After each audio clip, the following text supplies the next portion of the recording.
Biķeru sešinieks taisnā pozīcijā. Kad biķeru sešinieks izkrīt taisnā pozīcijā, jaunais gads sola būt piepildīts ar nostalģijas, pateicības un sirsnības sajūtu. Šī kārts liecina par atgriešanos pie saknēm, pagātnes pieredzes apzināšanu un emocionālas līdzsvara atgūšanu. Tā ir kā atgādinājums, ka reizēm lielākā laime slēpjas vienkāršās un pazīstamās lietās. Attiecību jomā biķera sešinieks simbolizē siltumu un harmoniju. Ja esi attiecībās, šis var būt laiks, kad atjaunojat romantiku un kopīgas atmiņas, kas jūs satuvina vēl vairāk. Tā var būt arī norāde uz pagātnes problēmu atrisināšanu, kas ļauj attiecībām augt un uzplaukt.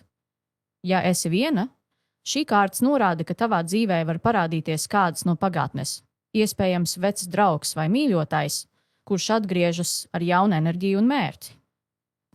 Darbu un finanšu jomā biķeru sešinieks liecina par stabilitāti un iespējām, kas saistītas ar vekām idejām vai projektiem. Iespējams, tu atradīsi veidus, kā izmantot iepriekš gūto pieredzi, lai veidot veiksmīgu nākotni. Finansiāli šī kārts var norādīt uz negaidītām iespējām, kas nāk no pagātnes, dāvanām, mantojumiem vai labvēlību no cilvēkiem, kuriem tu reiz palīdzēji. Un atceries, biķeru sešinieks tev saka, ka reizēm vislabākā nākotne sākas ar pateicību pagātnei.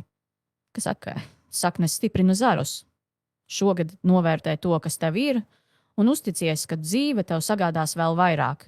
Biķeru sešinieks apgrieztā pozīcijā. Kad biķeru sešinieks izkrīt apgrieztā pozīcijā, jaunais gads var norādīt uz sarežģījumiem, kas saistīti ar pagātnes notikumiem, vai emocionālu pieķeršanos tam, kas vairs neatbilst tavai pašreizējai situācijai. Tā ir kā zīme, ka ir pienācis laiks pārskatīt vecos ieradumus un attiecības, kas tevi kavē virzīties uz priekšu.